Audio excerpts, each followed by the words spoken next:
Wheel of Genre, the show for readers with a ghostly wish to be haunting the maze of what has been. Each month we spin the wheel and land on a different genre, idea, or author. And right now we're reading stories by Michael Shea, including this one, Nifft. I'm Zach, and this week I am really interested in what I'm going to call the Homeric spectrum of fantasy literature.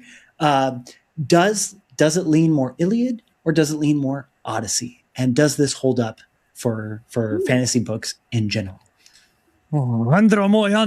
Zach. I'm Bob. I am interested in balls to the wall, broadsword, hacking, slashing, dashing, morality. And yes, I didn't successfully say dashing. Apparently, I said dassing. Morality, everyone. And I'm Deb, the Omnivorous reader, and this week at least, I'm very, very interested in Michael Shea, Nifft, and the Dungeon Dimensions. I love how you did that, Deb. It was like it was actually floating. I was. This was insane. I've been wanting to read this for a long time. Zach and I read some Shea before. We just read The Autopsy, and then since you suggested we read Nifft, whoa, what a journey, Deb. Yeah, thanks so much for recommending this one. I had never heard of it before you had said something, and then so I didn't know what to expect going in. But oh my gosh, this was jaw dropping. I'm so happy you both liked it. I've read it 3 times now, but the last time was in the 90s, and I'd essentially forgotten most of it. And yeah, it was just great to have the motivation to read it again. Wait, so the copy that you have, can you show the copy you have once more? Is that the incomplete? That's the Nifft. It's the first edition I discovered while I was reading it this time. It is cancelled from the Glenelg Library, and it is in appallingly bad condition, but I've owned it since sometime in the 90s. So the artwork is by Michael Whelan. And like some of the old doors, you've got a front piece that's also done by Whelan. Ooh. That is a rare book. Yes, apparently so. Apparently so. And it's the only Michael Shea I own, so very sadly I won't be able to follow it up with anything. Oh, yeah. Zach and I want to track down some more of the short stories. We've been getting really good recommendations. We're going to try and find some stuff that we can find on the internet. But yeah, Michael Shea is really hard to find in paper. Virgil was talking about that, and Tim from Secret Fire Books were talking about that. So you've got a cool book there, Deb. Very lucky. Deb, I'm curious. You've been reading Nifft since the 90s. Have you been reading Michael Shea just as long? Like, was this your introduction to him, or did you start with him somewhere else? I think this was the first one. I was not a very systematic reader when I was young. I just read whatever I found. I'm pretty sure that I've read 2 other Shea stories. The Minds of the Behemoth, I think, is one. And there's another one. That's a Nifft story, right? I think so. And there's one called Ark, something like that. I think I've read both of those, but I don't think I ever owned them. Okay. And yeah, this was one I read in the 90s the first time. Then I read it again in the 2000s when I was in my Dungeons and Dragons phase. We all read it. We all loved it. Cool. And then it sort of languished on the shelf for years and years until we just picked it up now. So I'd love to read more Shea, but we'll see how we go with that.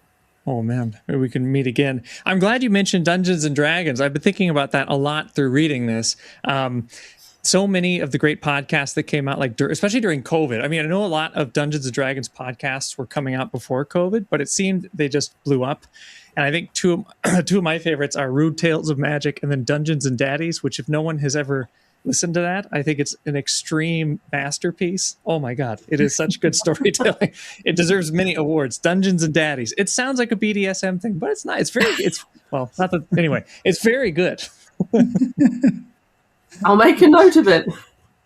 So how do we want to begin talking about this story? I mean, in this book, what we have is 4 different, I guess we could call them short stories, though I think it would be wrong to call it an anthology, and it didn't necessarily, to me, feel like a fix-up novel, because they are bound by this kind of frame story, this frame of this scholar, Shag Margold, kind of historian cartographer who, well, he's writing, what would you call this? Almost like a eulogy of Nifft.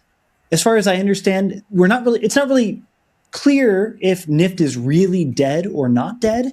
It's just that he hasn't seen him in a long time. So he just assumes that he's, if not dead, in the bowels of hell somewhere or trapped, somewhere else. So what I liked about this was that each story had, if not a different narrator, I guess we could say different implied authorships.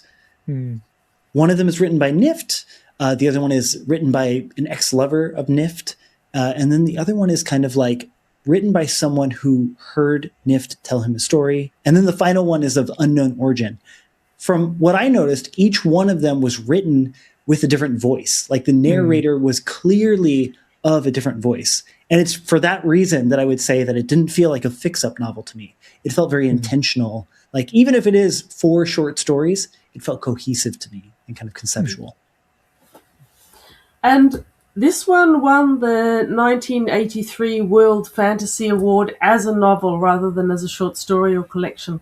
So I'd say generally it is regarded as a novel, even if they are different stories. I think one would be novella length.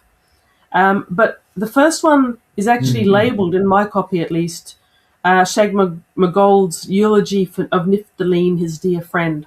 So the first framing is definitely a eulogy, but the later ones aren't. They just seem to be telling how the story came into his possession. That's right. That's a really good point. That is a really good point.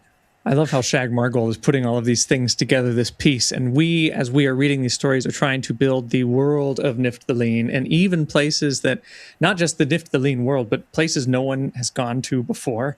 That's one of the reasons he's so special, is there are rumors about these places. There are legends about people going into hell. And then Shag Margold even tells us, like, look, we can't prove all of this, but I'm pretty sure there's good evidence for it. I'm pretty sure it's true. I trust Nifft. I will tell you, readers, if these things might not be true or not. This is real scholarship. It's such a fun framing. And I think it's very necessary too, because as you said, Zach, the stories are told in slightly different voices, and having our good mate Shag there to sort of frame each single one means they don't feel as if they're disparate. They feel consistent. And the small explanations he gives, I know some people who criticize this book and didn't enjoy it, it's the framing, the Shag Margold's narration that they don't like. I actually think it's very valuable. It gives you hints about the world building and the situation and a whole heap of different things. So I really think it adds to the stories. They're so short too. Like they can't really distract you that much. You can just skip a couple of pages. It's like when people don't like the beginning of The Hobbit, teaching you about, or was that the beginning of the Fellowship? But the background of the Hobbits. So why wouldn't you just cut that? Yeah, but it's such a great part.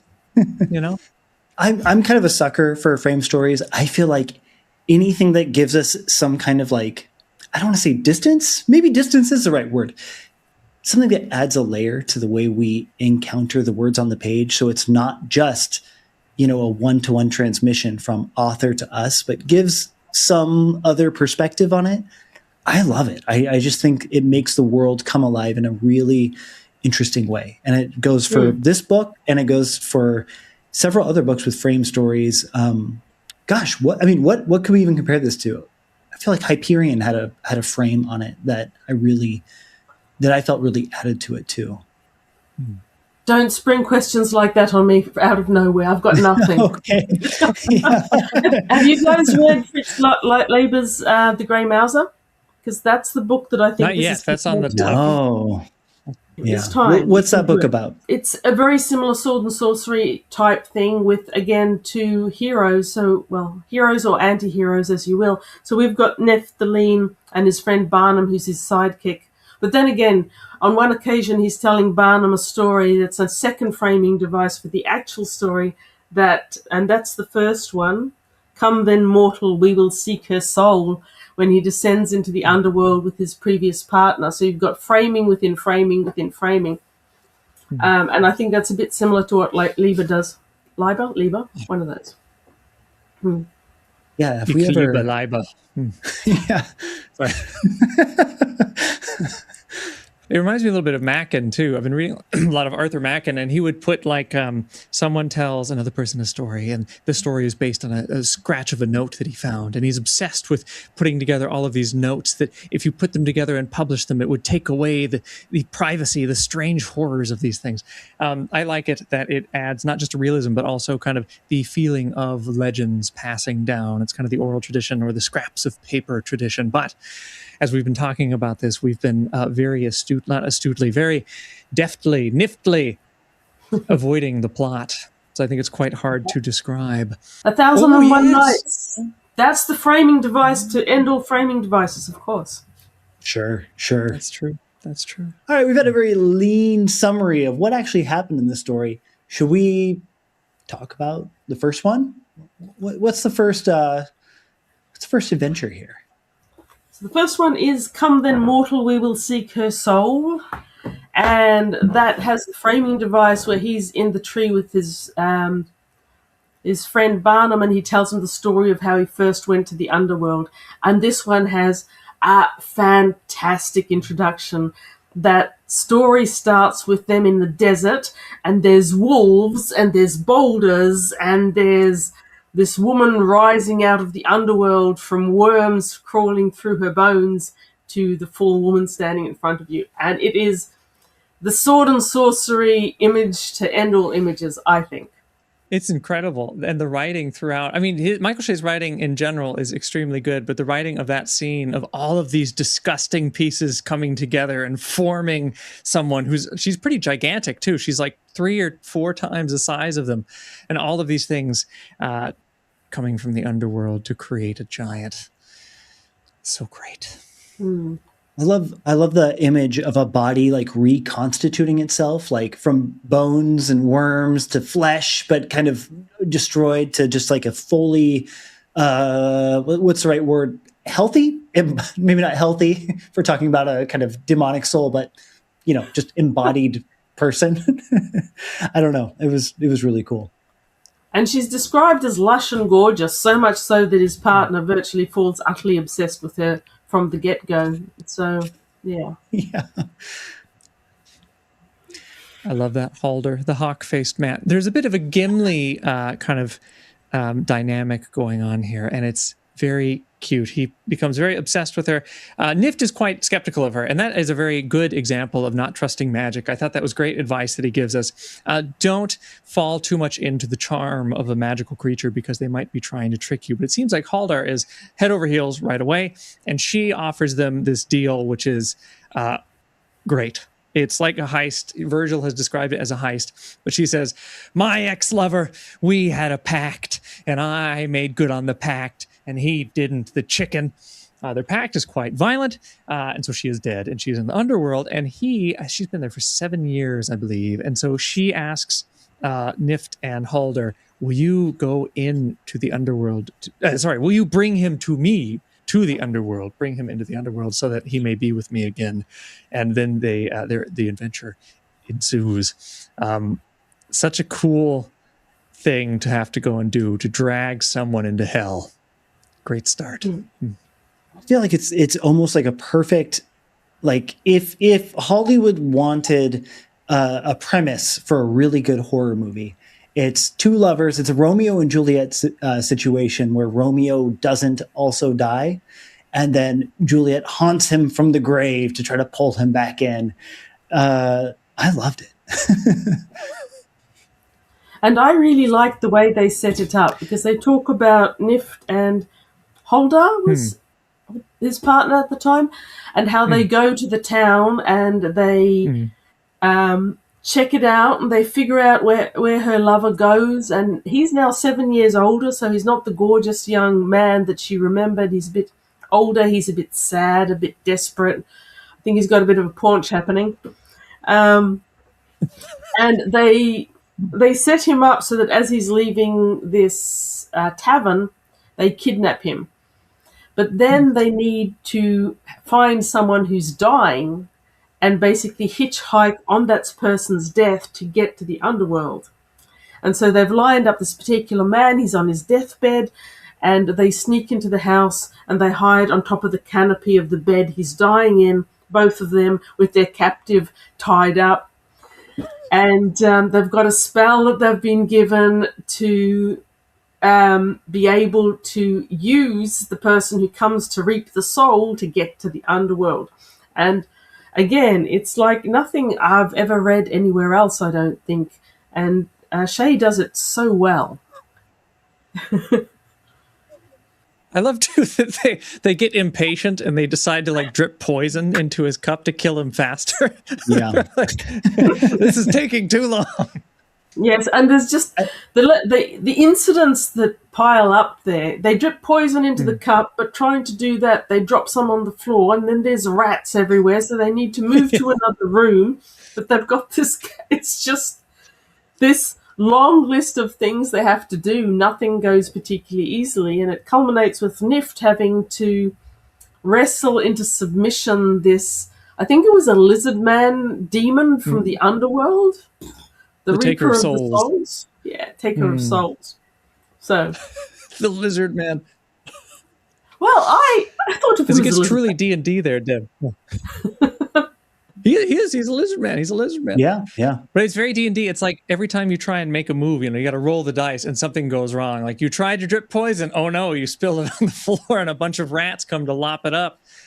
They just got to keep, the soul taker. Sorry, I said it wrong. The soul taker is the lizard man.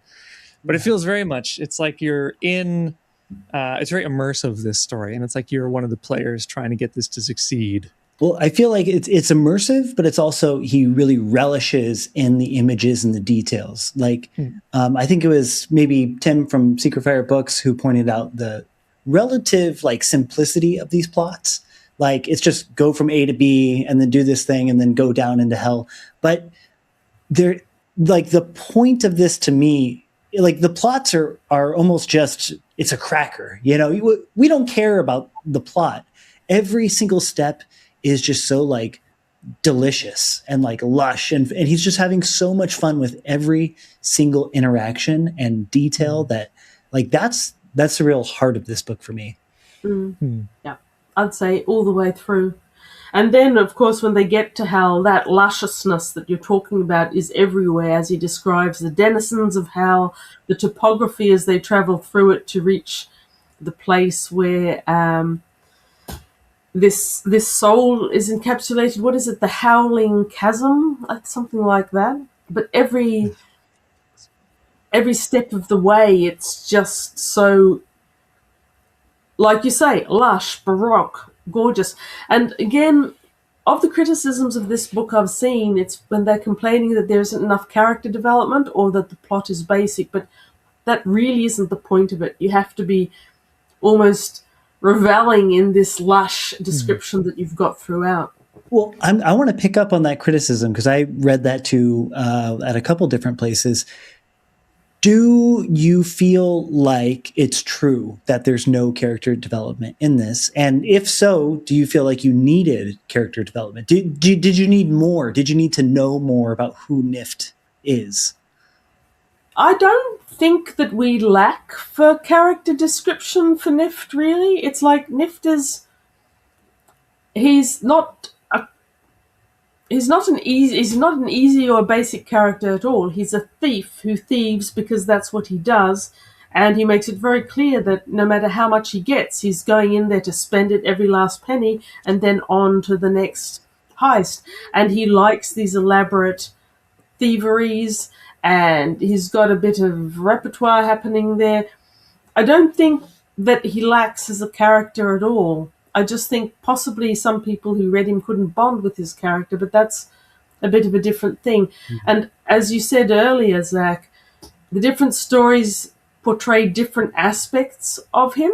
So if you don't have a personal character development through trauma or whatever, you do actually see different perspectives of Nifft through the different stories. So I didn't find that important.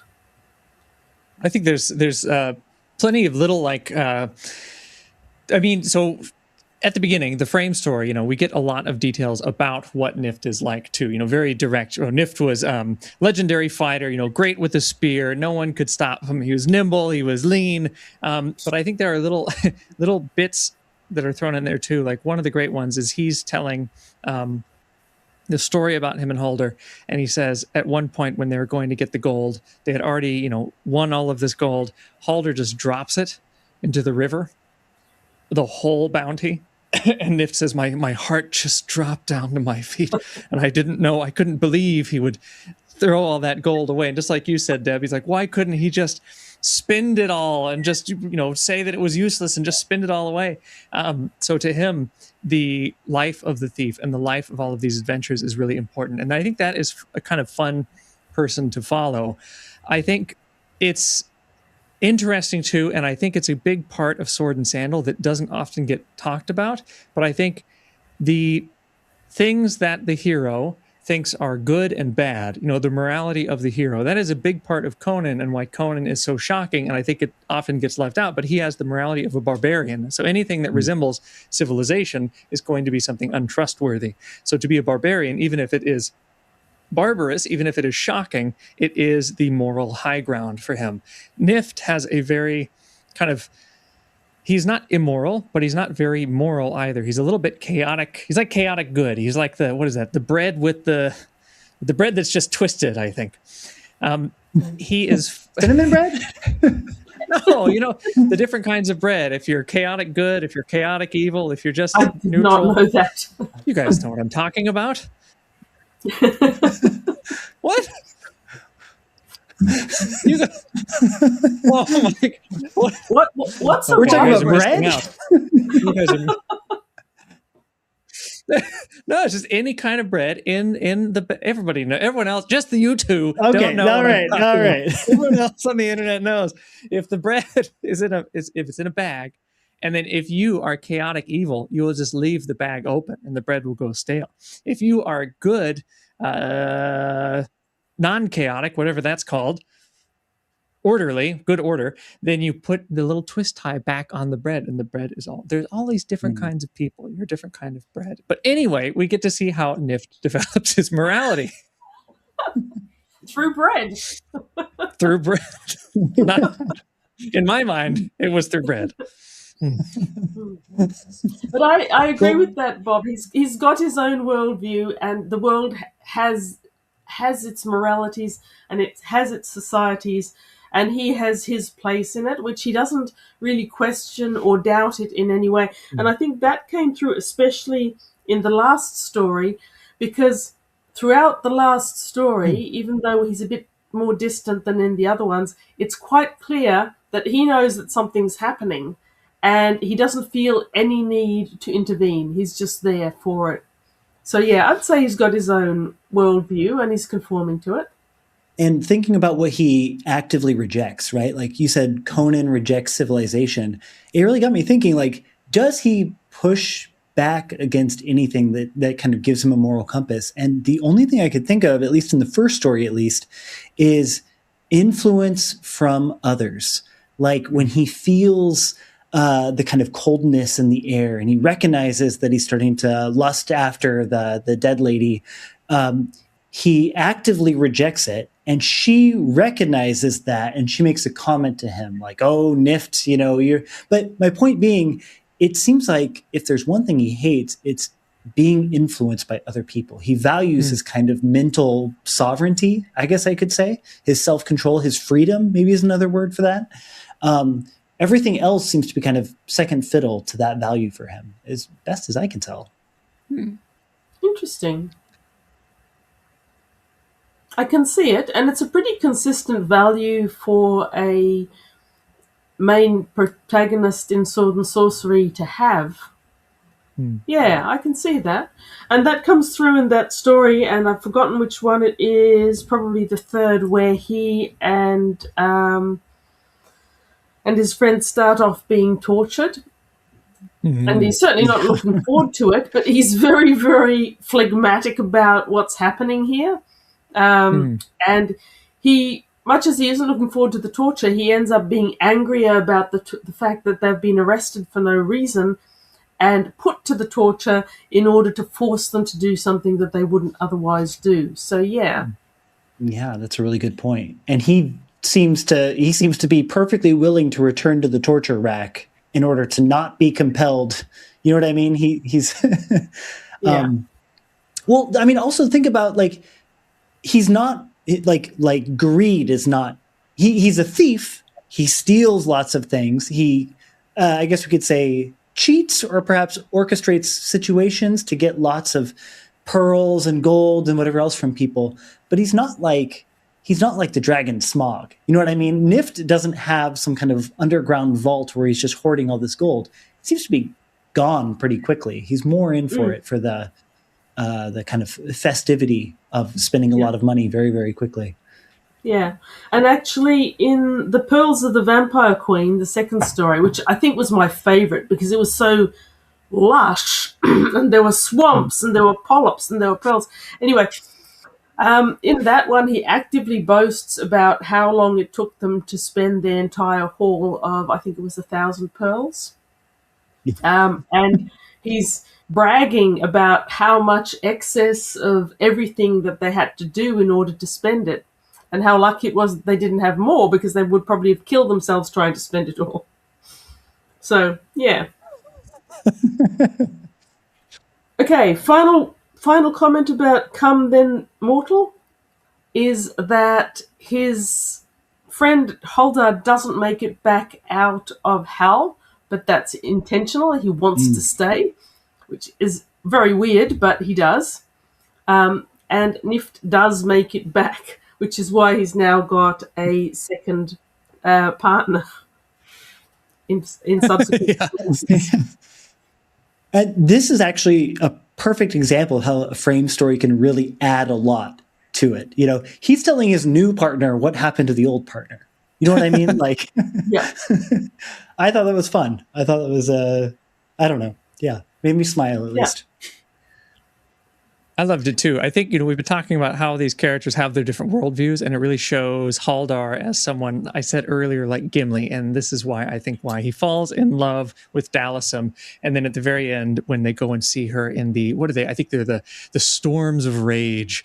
She shows up and she says, I've tricked you. The key that I promised you to the magician's mansion doesn't exist. I really just fell in love with you. Haldar, please come join me. And then she says, you're mine now. Admit the truth. And he just says, yes. and they just they go at it. Yes. And then Defalk, who I think sorry, I'm going to drink a little bit of water before I finish that, Bob. And Defalk is basically brushed off. It's like, yeah, we had a pact. We were in love. You broke the pact. No forgiveness, piss off, sort of thing. Yeah. It's so great too, because that's Haldar's big thing. Is like, Defalk is very reasonable in this. He's like, okay, you are asking me to die, to cut my own belly open. That's like over the top. But then Haldar's like, no, you made an oath. They're like black and white, Haldar only sees this as good or as bad, whereas Defalk is super gray. He's bureaucratic. He's got a paunch now. He's just trying to make business deals. And he thinks the whole thing's ridiculous until he gets down there and he shouts into the abyss, I was a little man who assumed he was great. I learned better. And when he begs for her back, he jumps into the rage and just hovers there and then slowly gets stripped of his skin. Poor Defalk. Yeah, it's a great hell. You've got to admit. He does a good hell. Yeah, he does a good hell. He does a great hell. Before we move on from the story, I really want to ask you guys what you thought of like the soul stuff in this. Like when the lizard man takes the soul from the guy who they kind of hitchhike down with, it's just a little clot of ectoplasm.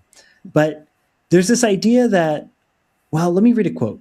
The guide says, most of what we take is a dwindled down and wretched little clod of greed and complacency and fear. Like this, and he holds up the person they're hitchhiking with, we let such slugs worm their own way down to the floor of hell. Thus, the guide shook out the bag over the side of the raft. Something rat-sized clawed the air and splashed out into the flood. But he says, after that happens, he says that basically what's interesting is like the vitality of people as they live basically determines whether they're going to be just, a little clot or some kind of full figured soul. And I don't know why, but I like also I'll be stronger than that. I love these kinds of like peeks into the afterlife in a way that could be reminiscent of like, Dante, or like maybe like Plato's myths, the mythological sides of Plato, where it's like the way you live in life determines what your afterlife is going to be. I don't know. Did any of those details resonate with you guys at all? Absolutely. I absolutely loved the small details, and there were so many small details. I'd go Dante, absolutely. Bosch, I'm not so sure how to pronounce Bosch, that Hieronymus as Bosch. well. Yeah. Yeah. There was he was borrowing from so many traditions. It's the Greek mythology. I think I saw a couple of nods there to Norse mythology as well, and all the different levels of hell and the different things that are happening in them. And I'm sure that he invented some of them, but I'm sure also that he borrowed little bits. So you had that actual village of damned souls living in a village where bad things were happening. There were so many layers to the souls and the permutations that they experienced. Yeah, absolutely resonated. I think the souls are really interesting. He's got he's like developing through these extreme precise images, kind of a metaphysics of like what would happen to souls. I guess it's not really metaphysics, but what would happen to souls, and where do demons come from? And eventually when we get to the third story, I want to talk about that, because Guildmirth, the privateer, has his own theory about demons. But I think we can kind of see a hint of that in this first story when they have to offer up pieces of flesh. So as they're going into hell, there's three of them. There's Haldar, Nifft, and then Defalk. And so because they're humans, they have to give a piece of flesh to three different stations, basically. And so the first one is three hags who say, we want your a right ear. No, we want a left ear. We want a right ear. And they cut off Nift's ear. But they are obsessed. These weird demon things are obsessed with eating human blood. They want living flesh. And I think it's so interesting, Deb, as you've mentioned, there are so many crazy images, and there's always the hint of human behind them. So when we see these terrible monsters, even when we see these things that have all of these different limbs, all of these different, like, imagine giant eyelashes or just crazy hundreds limbs on top of limbs. They are people's thighs. They are people's arms. They are hundreds of human eyes looking out from something. It's very disturbing to see all of this humanity, but then it's very interesting to see, too, it is like humanity that has lost all humanity, because as it dwells there down in hell, it wants something living. It wants to consume, living flesh, step by step by step. I think how souls work here is really interesting too. And Bob, you made a great connection with story 3. I don't really want to talk too much about it now, because I'm sure we'll get to it, but at the time when I was reading story 3, I was like, oh, this is like a separate view, different from what we were given the first time, like the soul's journey into the afterlife. I was like, oh, that's one thing. And then this idea of demonology is a separate thing. It wasn't until you mentioned that actually, like, there is a lot of overlap here. Like he's not just, he's not a jazz band improvising. Like, you can make these two glimpses into demonology and the soul's journey, like, fit together into like a pretty consistent Michael Shea cosmology, basically. I'd like to point out that in the third one, The Fishing of the Demon Sea, the point is made that they're just entering the first level of hell, the very shallowest part of hell, and that there's lots more levels of hells below. Whereas in the first story, we're never really told what part of hell we're going to. We're just being taken to where Delisem is, and that's pretty much all we get. But about the giving of flesh, I want to point out Nifft actually takes his own ear. They don't slice it off for him. So he's the first one to have to give flesh to pass any of the sentinels. And it says, and speaking of his morality earlier as we were, it specifically says that he felt sorry for what's his name? Defalk. Defalk. And he looked so miserable that Nifft goes, yeah, I'll just go first. And so they're discussing which bit to take, but he actually ends up cutting it off and giving it to him. Then the next one is Holdar, and Holdar also takes his own flesh and contributes it. And oh my God, that scene was fantastic. But Yeah. Defolk is the one at the end who actually has it taken from him. So I think that's an interesting point as well, in terms of autonomy and in terms of a level of morality that we see in Niftaleen at that point. Because the first two definitely are more brave about it. And then even when, Haldar's finger gets cut off, Defolk is like peeing his pants to... Yeah. Yeah, and there's a sense where self-preservation is not the most important thing. Like, you could imagine a kind of heroic figure, or even like a villain who's maybe of like a more narcissistic, or even, I guess we could just say, self-preserving bent, don't want to die bent, who would say, I will do whatever tricks or things I have to do in order to get out of this thing. Or maybe someone would just say, oh, we'll turn back here. But for Nifft, it's like, it's the quarter at the arcade to keep playing the next round of the game. You know what I mean? He says, if I got to pay an ear to do this, well, I can still hear from the hole on the side of my head. And it's more valuable to him to see this story through to the very end, to get to the bottom of what will actually play out.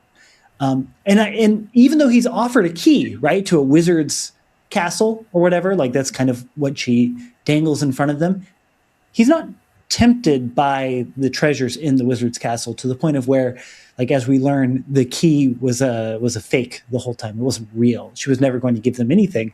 He doesn't really care. You know what I mean? Like, it's really, truly all about the adventure for him. Yeah. He even mentions that he has a feeling that he's like, I had a suspicion that it wasn't real the whole time. It seemed too good to be true, this wondrous thing. Cool. Should we hop to Queen Volvula? The Pearls of the Vampire Queen. And I'm not going to say her name. I'm just not going there. I know. I read it twice, and I was like,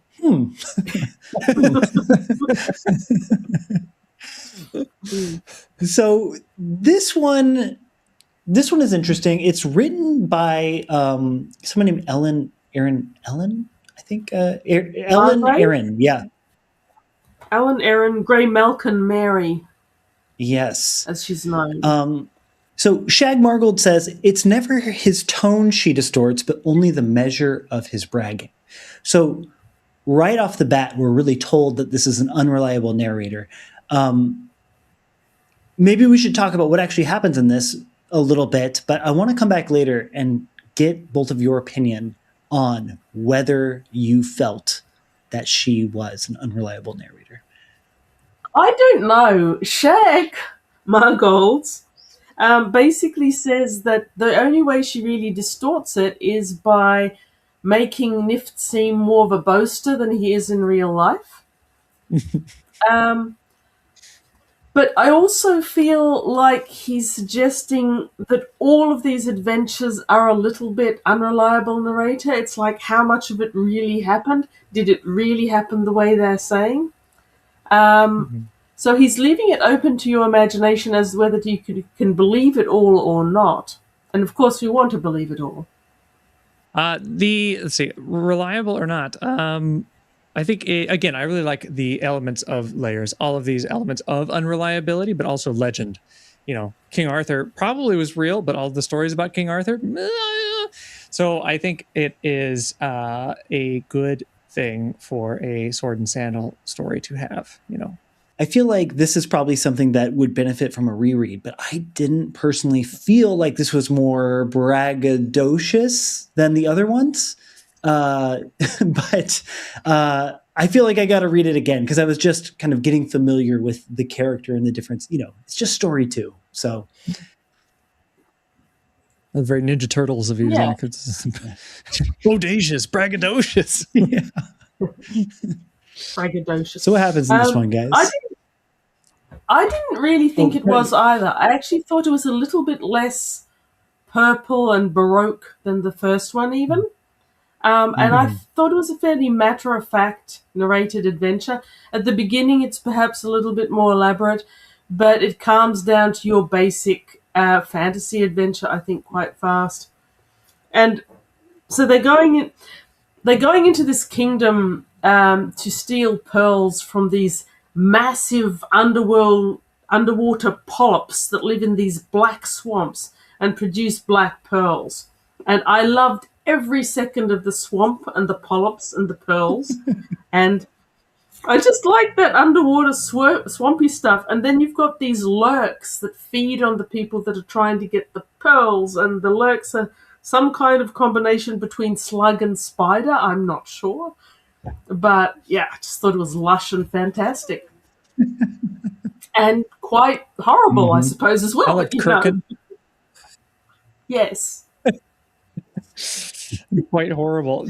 I like when they make this idea of, okay, let's go. You go down there and you find this like large clam polyp thing.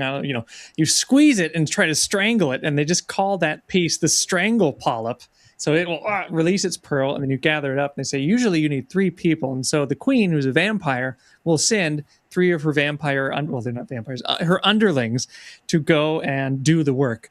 But for them, it's just the 2 of them, so they got to be really strong. However, they meet another guy named Kirkin, whose buddy just dies, and then he's like, "Oh, thank God, I can join you 2," and doesn't mourn his friend at all, who's just been killed by one of these underwater things.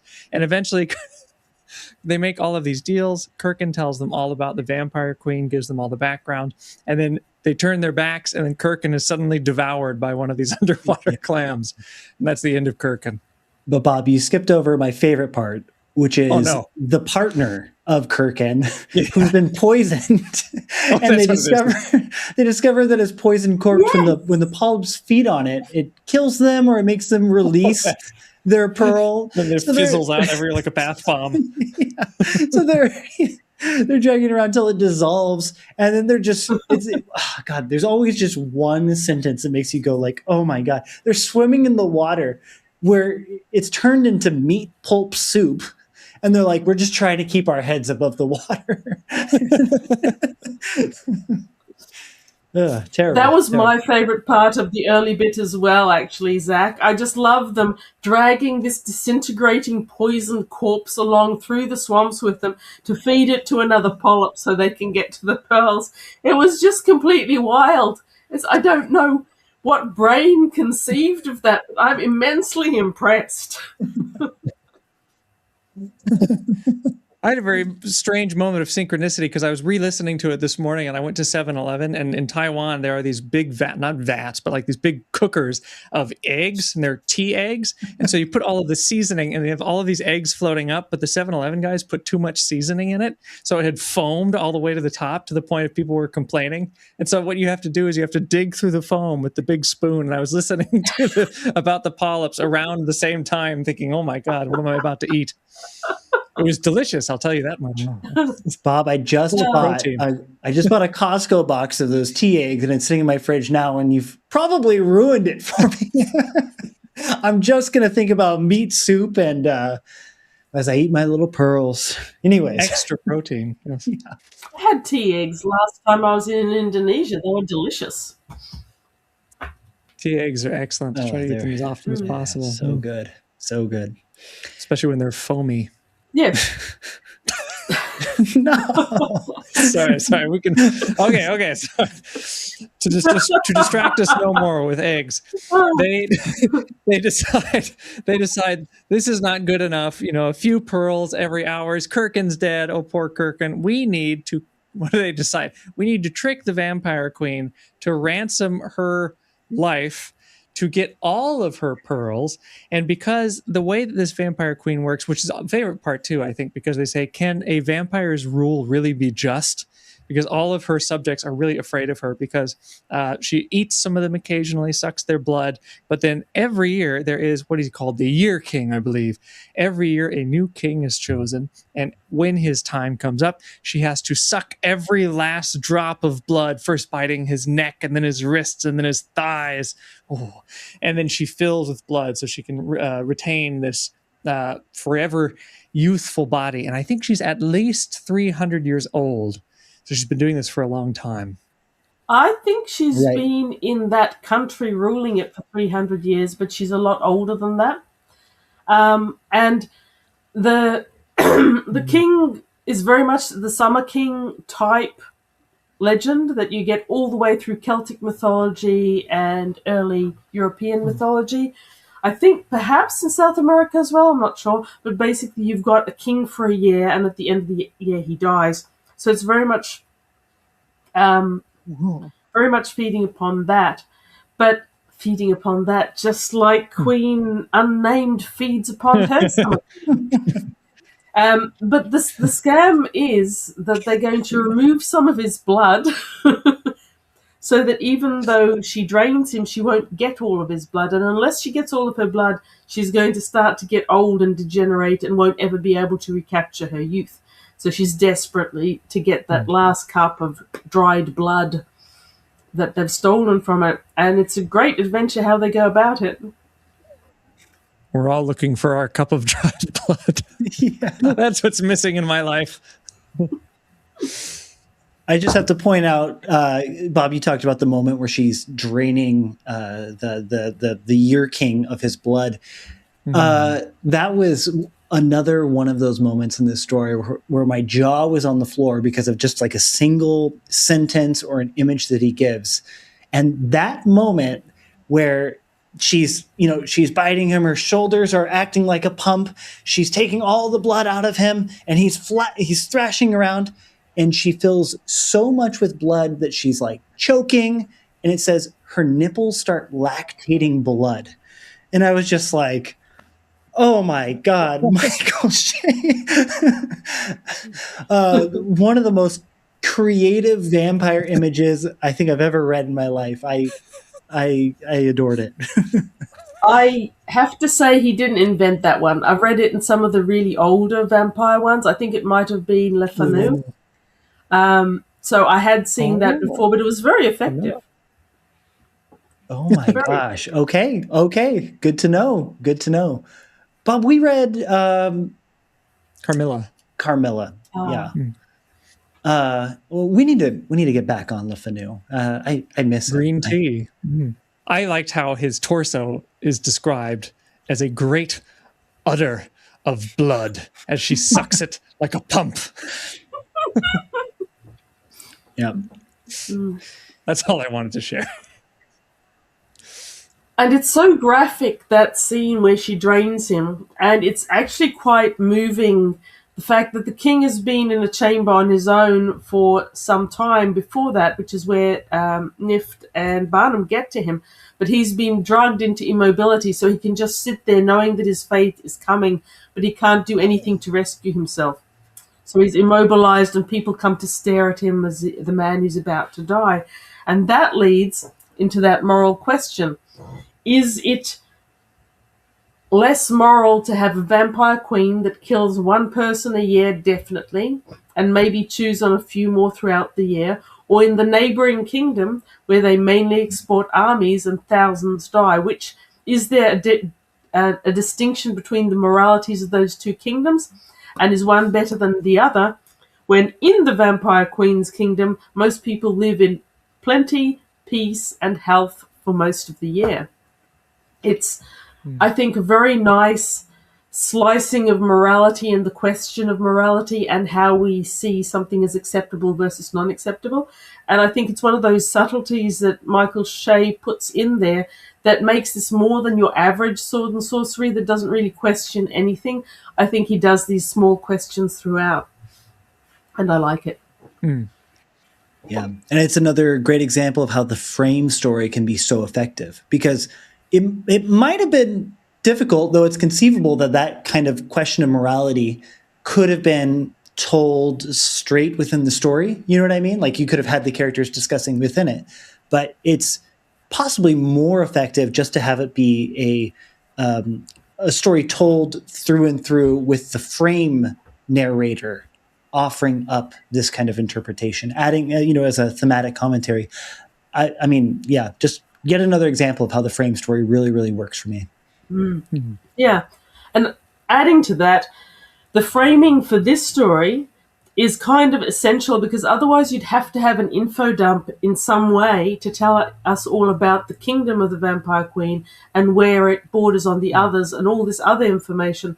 But our frame does that for us in quite an entertaining way. And you could read these stories without that, but it makes them so much more interesting.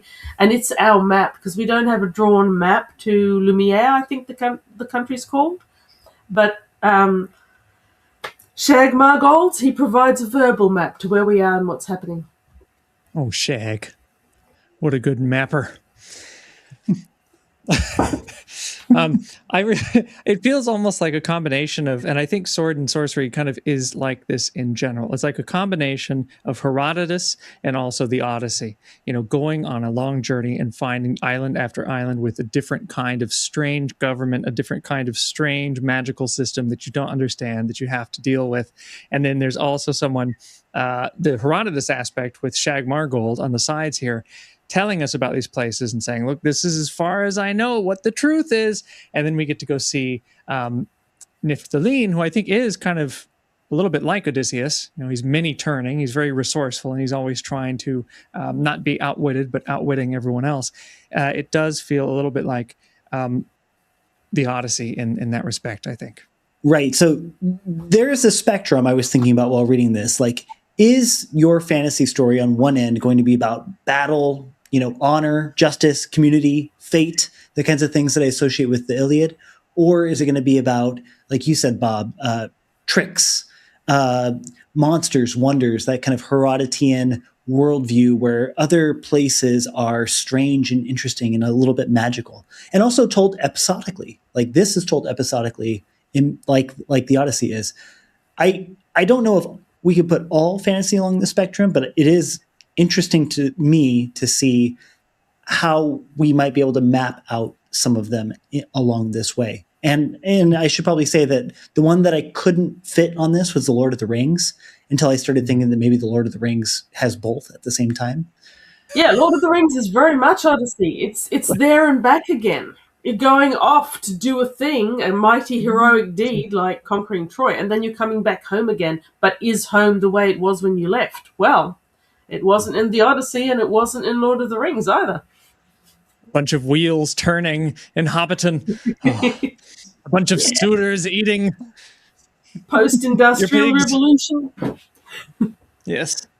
Well, the one aspect I would say of Lord of the Rings that doesn't fit in the Odyssean aspect is the battles, basically. The standing armies, the kind of epic war against good and evil stuff. So that's why I felt like it really managed to fold in both sides of it. I think that for me, a lot of that stuff is less interesting, or maybe I should say I'm waiting for a fantasy story that really, really impresses me, that's more about a kind of hero's journey. Like, I've tried, oh my gosh, the Wheel of Time? Wheel of Time, yes. I've tried Wheel of Time. Oh. I couldn't get past the second book. You know what I mean? So for this, like reading Nifft, this is like right in the pocket of what I want out of a, sword and sorcery or a fantasy novel. Like, this made my heart sing. Oh.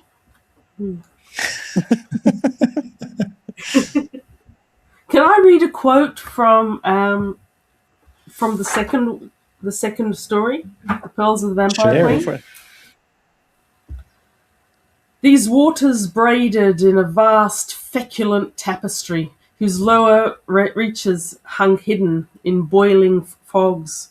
Into that fog we ourselves settled, the raft spinning, tilting, swooping, descending with the crazy zigzag of revelers staggering down a street, and falling no faster than a wind-buoyed leaf. That sings. Wow. I think. Yep. That sings. Yep. It's great. Deb, you're a great reader. You'd be a good audiobook reader. Oh. That was Thank you. enrapturing. That was good. Well, before we move on to the third story, do we have any wrapping up thoughts about the second one? So many. But let's just talk about the fact that they were flying away on this dragon thing and they were being pursued by one of the Queen's soldiers on what was basically a giant flying mantis. And a mantis is scary enough if you look closely at those mad eyes and strange triangular chin and these two barbed weapons it's holding, and you're imagining one large enough for someone to be sitting on. It's like the biology that Shea puts into his stories and how he warps it. Yeah, that was a great finale to it. I love that too. That also adds to the legendary aspect of it, because there's a great chase scene that you're just describing, Deb, and we don't know that this chase scene is coming up. They tell us we went to the bog witch or the swamp witch to say we need a way to get away from the vampire queen. What's the best way we can do it? We know that your magic is not as powerful as the vampire queen, but she says you need a basiliscus. You need to call a basiliscus from underground. It's going to come up and you can ride it. That's that dragon thing. And they say nothing is faster than a basiliscus. And they're going extremely fast, flying through the air with their 2,000 black pearls. And then that mantis turns out to be the only thing in the world faster than the basiliscus right behind them. And I think that's another great moment of Nifft's attachment to the prize, but then realizing sometimes you have to give up the prize to be able to continue on to the next adventure. You got to give up the quarter, as you said earlier, Zach, because he says, I never felt, maybe I never felt this intense of emotion ever again, but seeing those 2,000 black pearls, all that we had won, scatter into the sky, kind of like when he saw Halder drop the gold in. Losing the prize seems to be something that constantly happens to Nifft, but he still has to keep going on his adventures. So, the fishing of the Demon Sea. Fishing of the Demon Sea. The Fishing of the Demon Sea. Is this the one you were saying might be a novella? Because it's the longest, I believe. It felt like it could have been. I think so. If it was, standalone, yeah. Probably really interestingly, it's written in Nifft's own hand. I thought that was like, I don't know why I felt that it was meaningful that the most long, ornate one was actually written by Nifft himself. He's a poet and an adventurer, I guess.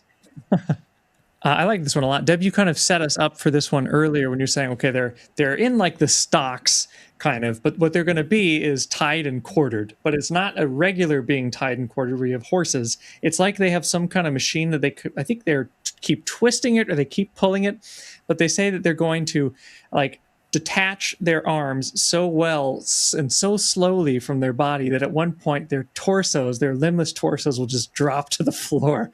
Oh my God. Yeah. But they say, they think that this is not the worst punishment that can exist on Earth because they are so experienced, so they can laugh it off. But it is a kind of a ruse. The controller or the what is he called? The rod master, the guy who's in charge of this place, has captured them in order to give them the death penalty, in order to trick them into saving his son, who is, we'll describe him later, but his son is trapped somewhere in the netherworlds because he wanted to get this elixir from the netherworld that will basically give you unlimited power. And their own community is always being attacked or always being kind of bothered by this other community. So he says, this will never happen to me again if I go and get that elixir. Barner and Nifft have to go and get this boy out of this place, but it is the most dangerous, craziest scheme yet that they have been on. And they have to go into the Demon Sea to get him out, and it takes forever to the point that their beards are growing down. And there's a lot more to it because it's not just them going. Initially, I thought the magician was going to be going with them. And I actually got a bit confused when I realized that they were already in the netherworld, but the magician had stayed behind. But he casts spells on them so that they won't need to eat or drink while they're traveling. And he also puts a spell into them. It's basically a hook in their heart.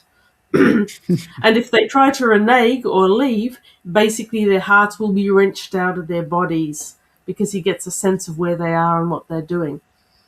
So it's a pretty nasty little setup. And The description of traveling through the underworld kept reminding me of another book I've read recently. What was it called? Land Under England by O'Neill, I think it was called. I've got it here somewhere. Cool. But once again, they go under the world and travel through this underground realm. And it also reminds me just a little bit of C.S. Lewis in The Silver Chair, where you're traveling underneath, in the world underneath. Oh, that's a very good point. I was feeling like, Bob and I just read in the Weird Anthology, Michael Bernano's The Other Side of the Mountain, where they wash up on the shore of a strange place where that is, well, strange. We'll put it like that. We don't need to get to, but also a novella-length journey into a world where they end up also being on top of a giant living creature that they mistake for geography. Awesome. I don't know that one. It's great. It's awesome. It's very, very good. There's an. I shouldn't spoil it. Yes. This Anyways, one, so it's yeah. well, you ahead, go Bob, ahead. sorry. Bob. You go. I didn't have a plan actually, so I just started talking. Well, we may not have had a plan, but Nifft does. They've been given a plan by the wizard, whose name I don't remember. He has read these myths about a man who was a shapeshifter and who voluntarily went down into the demon realms to live there. And he's the sailor on the sea, this particular sea, the demon sea, where they know that this boy is being held underneath it. So the plan is for Nifft and Barnum to walk to the sea and then locate this individual and beg for his help in getting the son away from a bonshard, a particular kind of demon under the sea. So we're following this long, long journey as they walk through this particular level of hell. And I loved the ocean when they reached it. Once again, great ocean. So frightening. Just like in the first story, there are still like human faces. So anything that they fight, one of the first things they fight are these giant scorpions, and they have like just human faces cackling at them, insulting them, threatening them. And then when they get to the sea, it's just description after description of like pipes made of people vomiting out water, giant whales made of people, a giant eye. It's very disturbing, this demon sea. And I've forgotten the name of the person that they're there to find, unfortunately. Does anyone remember it? Wimford. Winford, yeah. Yes, yeah. Winford is the boy. I felt like, The privateer. yeah, what's his privateer. name? Guildmirth. Guildmirth. Gilbert, that's it. And they find him living in this ruined ziggurat pyramid castle at the edge of the sea, and there's all these little pools full of weird demons. And they know he's a shapeshifter, but I'd sort of forgotten that. So when we first see him, it's actually a weird demon that's diving into one of these pools and fighting with another demon and doing something. We never find out what it is, but we can make some guesses. And he turns out to be a really nice guy, very helpful, very friendly. But like him. it's shapeshifter living in demon land.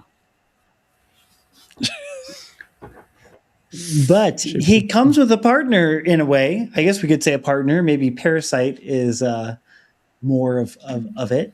The Spalg, this kind of cloudy, cloud-like thing that seems to feed upon you. The shard does this weird thing. It lays eggs into a creature. And if a shapeshifter then interacts with that creature or demon in some way, the eggs get into its body somehow. And I don't really understand what happens next, but it sounds pretty diabolical. That was my impression.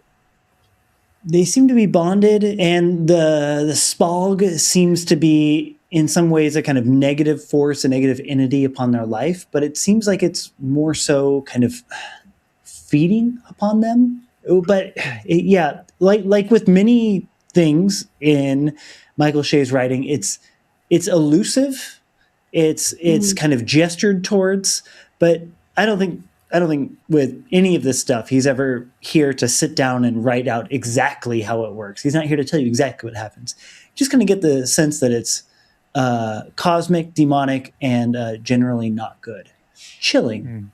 Yes, that whole nuance, things being hinted at, but you never quite see the thing that's scary in the room. I think he does it better in the sailing the demons, the fishing of the demon sea than perhaps any other one, because that level of hell is perhaps less explicit than you get in the first story, but it feels far more like a real living, breathing place with its own ecologies and its own animals. Did you guys notice that our privateer seemed a strangely positive character to find in a realm of demons? Did that strike anyone? Yeah, how's he holding up down there? Him and his talons. It is interesting. I hadn't really stopped to question it, and maybe that's why I wouldn't have survived in the underworld if I was in that position. But yeah, that is a good question. He does seem to be positive. Now he is supposedly trapped down there, though the end of this does kind of make me question just how trapped he ever actually was. But well, we know about him that he is a kind of sorcerer type, someone who's studied in magic, spells, the occult, ancient languages and runes and things like that. So I suppose it's kind of like that episode of Twilight Zone where the nuclear bomb goes off and that guy has all the time in the world to read, except he doesn't break his glasses, I wonder if he's related to his theory about demons. There are all of these people down there. If they are down there for too long, they become a thrall. And we meet that woman who keeps begging, please save me, please save me. And of course, the privateer says, there's nothing we can do for her. She's a thrall. If we try and take her away, she'll just be reborn here again and have to continue to suffer. There are people's faces that are built into coral, and they're just there to suffer eternally because they are thralls. He has somehow avoided that, and at the same time, he has this long, not really long, but he describes what he thinks demons are. And this is a conversation they have between the three of them. They're just kind of relaxing, passing the ale back and forth, what they keep calling their own elixir.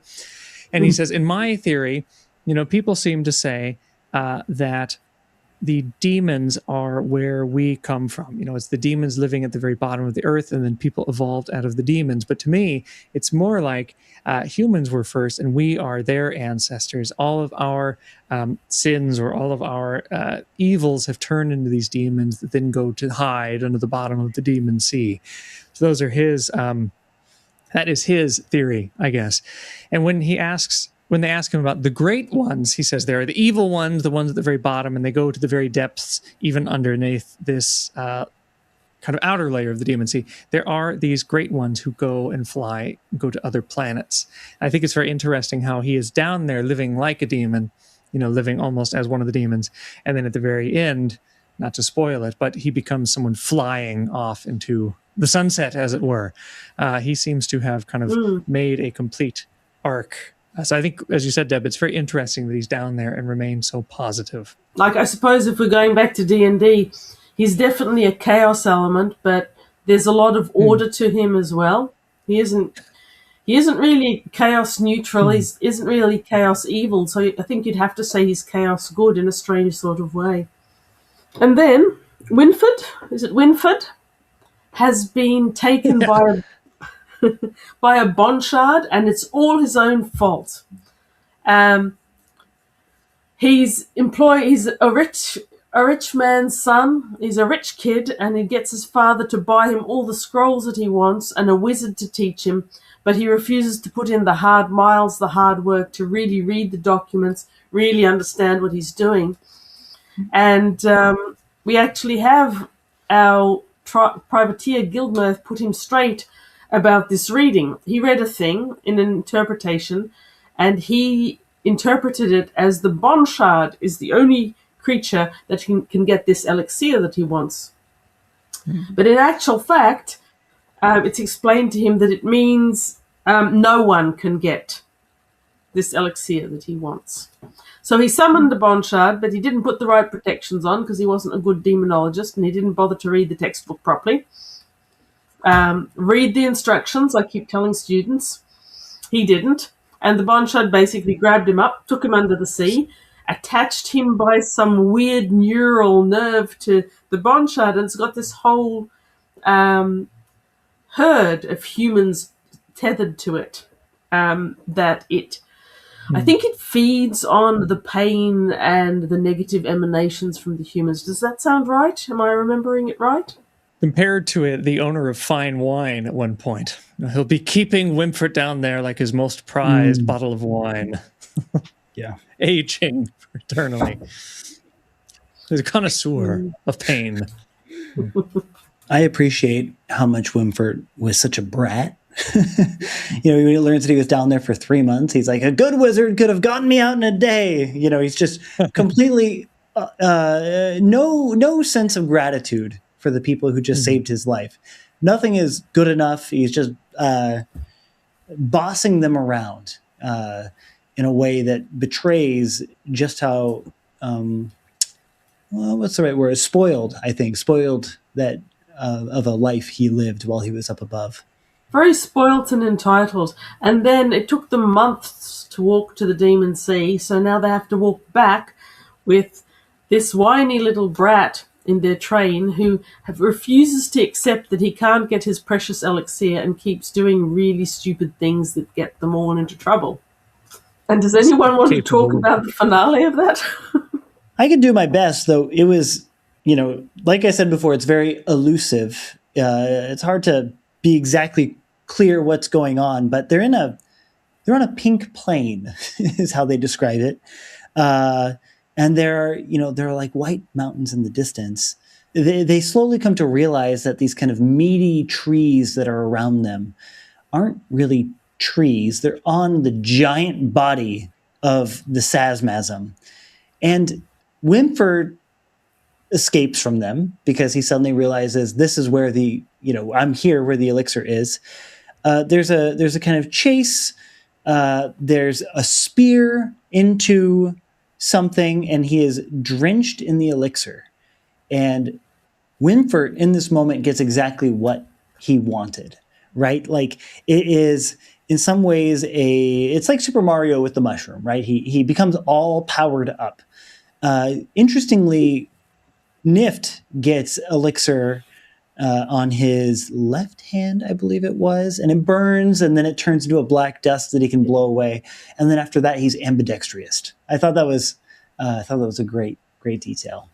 But then what happens to Wimford? I'm curious about this too, because so all of this crazy stuff happens, they chase him, he makes a big mess, and then suddenly they get back and they deliver precious Wimford to his father, and they of course make the arrangement, please take the hooks out of our hearts, you heartless bastard. And then they are going to give him Wimford, and they do, and everything is really nice and it's very peachy keen. And I was like, wow, I didn't expect Michael Shea to end the book this way. And then suddenly Wimford starts to expand like Violet, this giant blueberry, and he's in armor, so they have to cut the armor off of him.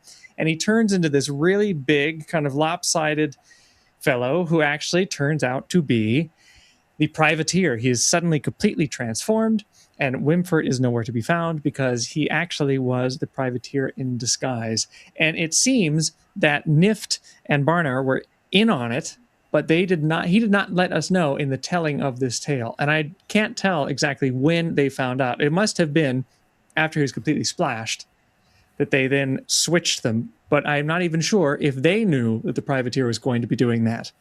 Like, how did this switcheroo happen? Well, I think that part of it happened, like emotionally it happened when the boy is like, oh, I'm going to make all the other cities bow before us. I'm going to turn the rivers so that, they all go towards the homeland, whatever. They realize what a plague this kid is going to be if they bring him back up. But I think that there is a selective edit fast forward that happens. So I don't think we see emotionally the moment they decide, but he skips right over the active decision and the what they actually do. my understanding is that they give him to a minor demon of some sort to, like, they once again imprison him in the underworld, just with a different demon, or maybe with the same demon. It's not really clear, but I think that it's organized for the reader's perspective, right? Like, he's not giving it to us chronologically. He's doing it in a way so that it's maximally enjoyable for the reader. And, as I'm talking about this, maybe it's interesting that it's Nifft who is the author of this, and he's doing storytelling trickery, right? He's presenting the facts of it not straightforward, but in a way that maximizes the kind of like fireworks and gusto of it. That it's maximum surprise for the reader. Yeah, he writes like he lives, I guess is what I'm trying to say. So, my impression was that all the journey with Winston being a brat was completely honest. And then, because before he summoned the Bonchard, he took a potion that would make him a vessel for this elixir, so that he could actually, when he got it, he would basically swallow it and he could hold it. So my impression was that after he got it, he became this vessel. And like you say, there was this point when they realized that they couldn't take him back to the surface. And they must have gone back to the privateer and said, this is what we need to do. They organized to stash him somewhere with a demon, but they still needed to make sure the hooks came out of their heart. And the privateer was a shapeshifter, so he could do that. That was my impression. And I also really thought it was interesting that Winston's goals, if you look at them in dot point, actually seem to be quite moral and just. He wants his tribe to stop being victimized by this other tribe. He wants their flocks to be able to flourish. He wants them to have good pasture. So in theory, all of his reasons for wanting to get this elixir could sound like they're moral, but then you've got the actual person who's thoroughly immoral, doesn't care about anyone, is completely self-absorbed and entitled, and given this thing will do horrible things. So once again you've got that morality versus immorality, and where it was doing the bad thing, not the better option. And I like that. He's like if Golem swallowed the ring. And what do you do? I like how it comes up to an ethical question again, too, because all of these ethical questions that come to each town, not only what are we going to do with Wimford, but also the father, the privateer basically asks the father directly, because the father looks at the privateer and he's like, you're not my son. And that passage, like everything that I paid for was to get my son back, and you basically stole that opportunity from him. But the privateer says, look, it would be on you to unleash this plague, because the elixir, whatever Wimford thinks he's going to be able to do with it, the reality is it will just destroy everything, much like the ring. It will just be a plague on all humanity. And he says, you could have your son back, but he'd be coming to a world that he would then be destroying, and he in turn would be destroyed. So which one do you think is the correct choice? And another fascinating ethical question here for the Rod Master. Also a strange name. When Yeah. It's good at Michael's strange having name. fun. Yeah. Yeah. And I also like that when you think about the ethical questions, they're pretty significant, but he doesn't dwell on them. He doesn't bash you over the head with the ethics of a question. He doesn't really make that this is all about morality. No, he gives you a cracking great adventure, a really good story, and then he just throws that in for extra thought time. And I like that. I like that a lot. I do too. Master of all trades. Shall we jump to the fourth with the giant dragonfly? She's a goddess, Bob. Oh, sorry, the giant goddess. The goddess in glass. Written anonymously, and Margold explicitly denies writing it. This one's interesting. I've heard several people say that it belongs one slot before. What do you guys think? I don't know if it would affect things really. Yeah. I think it'd be fine either way. Why? Yeah. Yeah. I liked its placement. Well, I think the gist of what I was hearing from other people was like the third story in this has, it's longer. It has more of a climactic feel to it, I guess. Whereas this one's kind of like a slow and easy come down after the third one. But to me, like tonally, this one is such a shift from the other three. Not in a bad way, but just it explores different regions, it explores different ideas. I liked its placement. I liked it. It felt like a further expansion of the world. But yeah. So I guess I personally didn't feel like it needed to change its sequencing. I'm glad everyone feels the same way. No, I don't think I think it works well in sequence. Like you say, it's very different tonally. It is quite a slow build up. It is absolutely a scam that's happening there. So in many ways it's much less of an adventure, and it's told at one remove. So Nifft really isn't the hero of that. He just happens to be there, and we hear about the story that happened where he was. No, I like the pacing of it. I think it's a good place for it. And it's kind of apocalyptic, almost, the ending of it. So having that and then moving on to another story where we don't hear how that was resolved. Has the world changed as a result of this thing? You'd expect it to. No, I like it as the last one, personally. Yeah. Yeah. Well, what happens in this one, guys? A combination of 3 Star Trek episodes all in one. There's a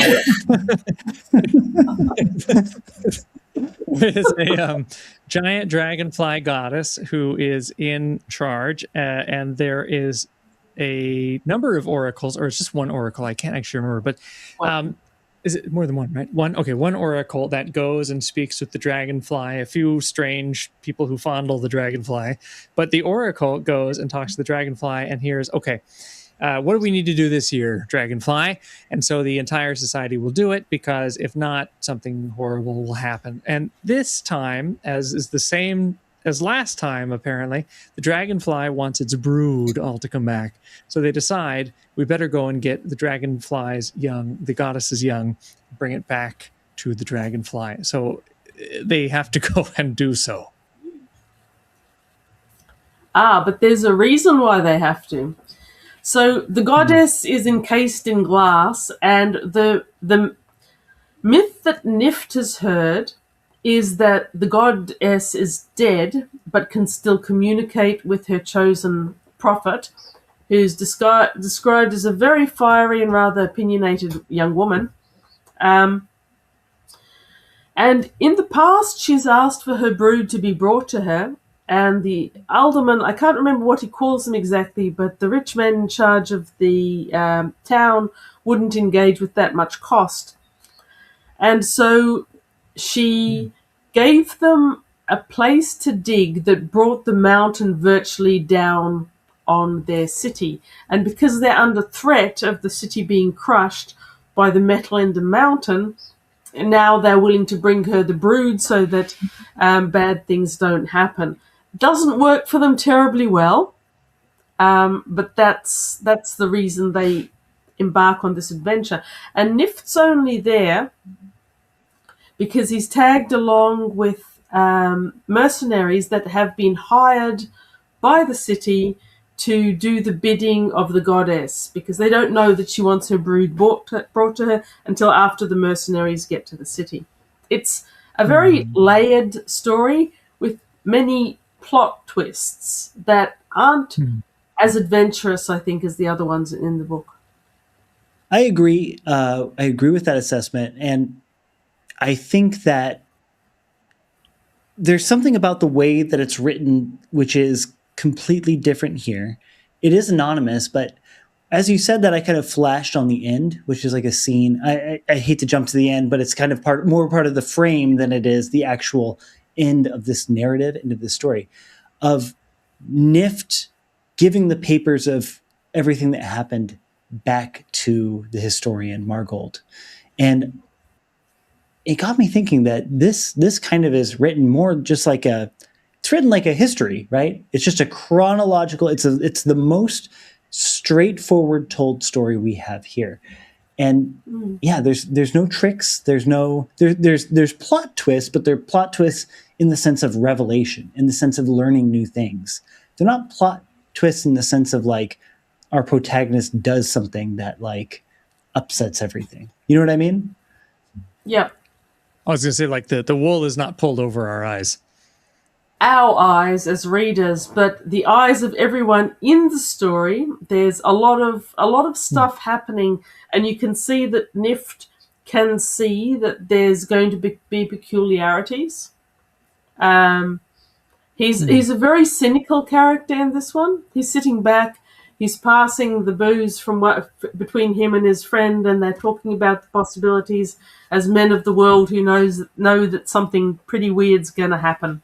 Do you think, did this show a change to Nifft as a character? Like, we were talking about, is he a fully developed character? People accuse him not of being a fully developed character, but do we see kind of a change in him here where we don't know who is writing him? Is it because the anonymous person does not know enough about Nifft to characterize him properly, or does he feel like he has had a qualitative change by this story? If he's more jaded, I mean, does he feel more jaded?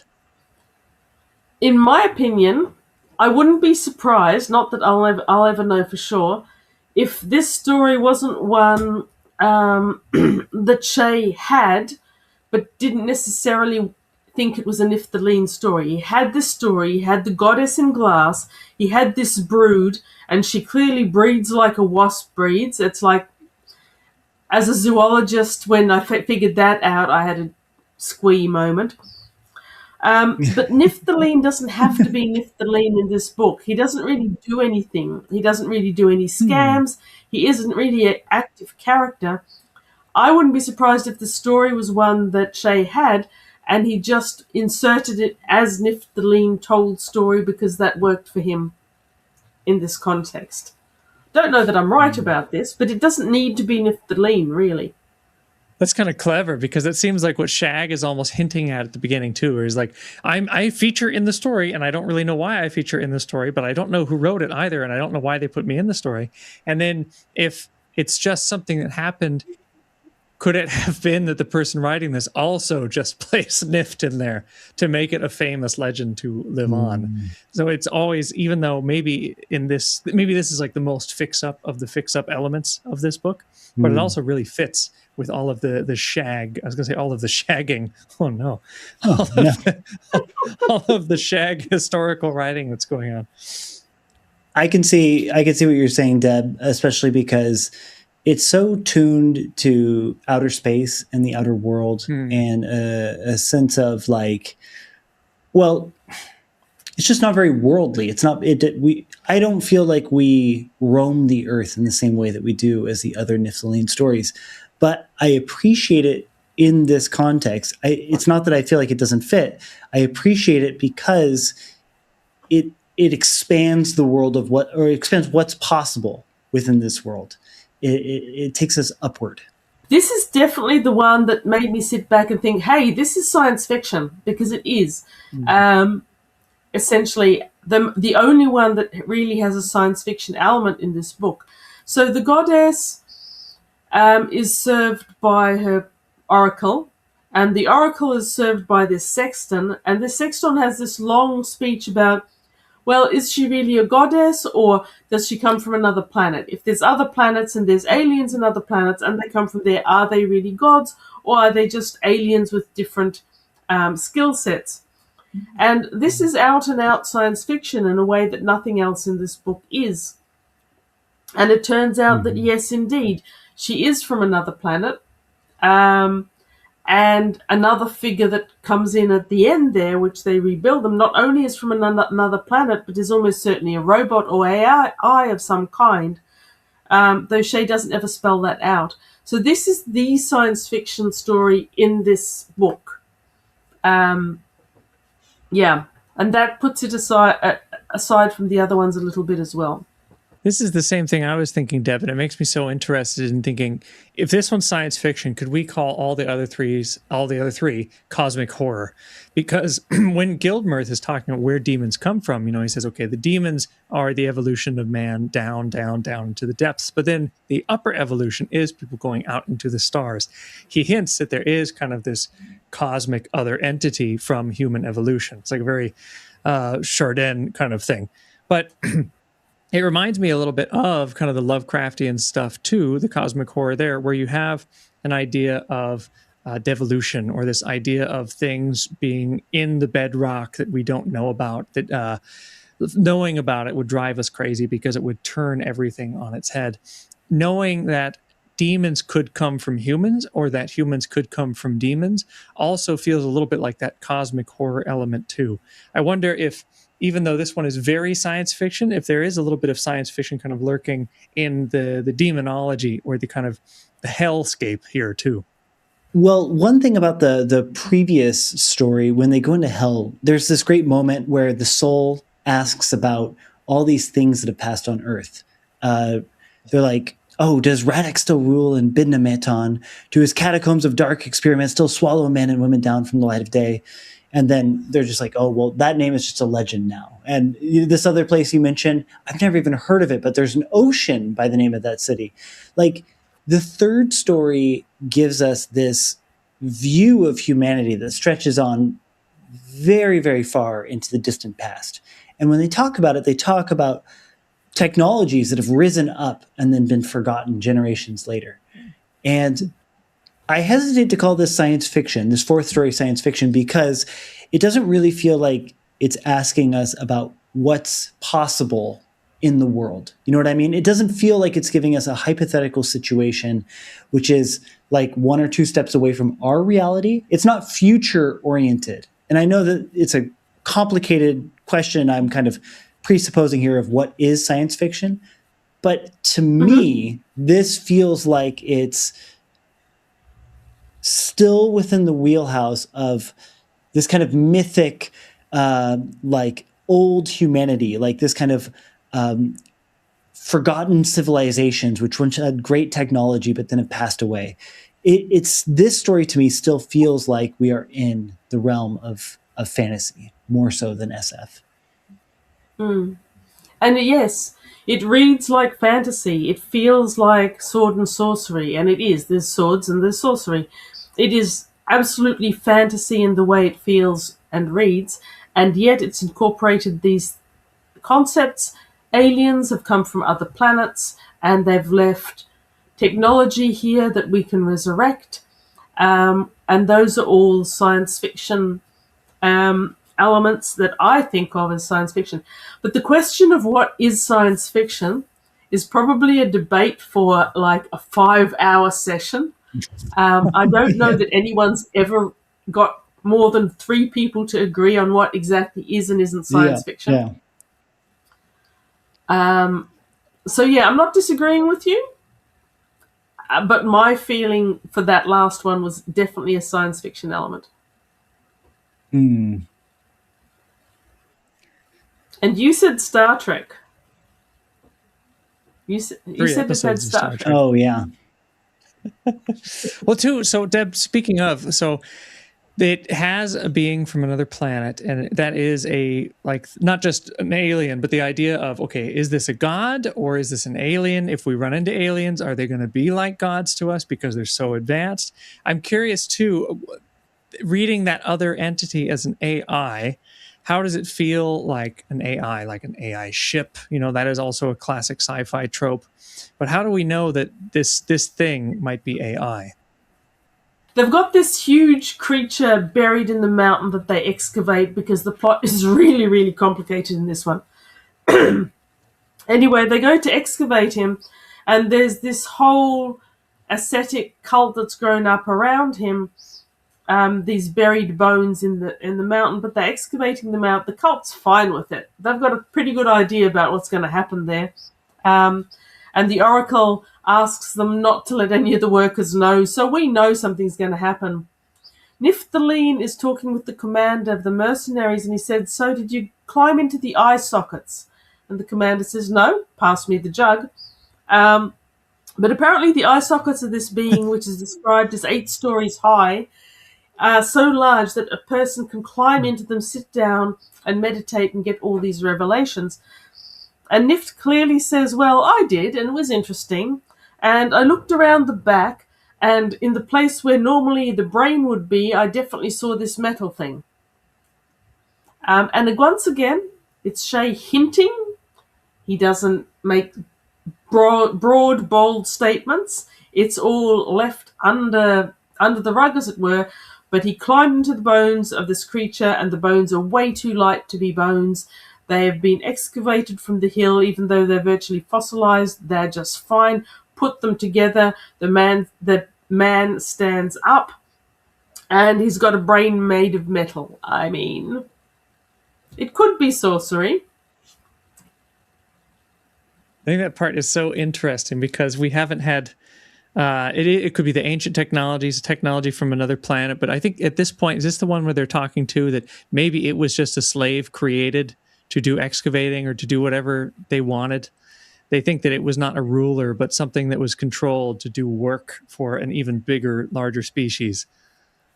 I think that was Is that from the other story? Margold's. I think that's Margold's interpretation, because it's interesting because it's not a return to the frame. It's Margold within the story, but he says, well, I could just read the paragraph.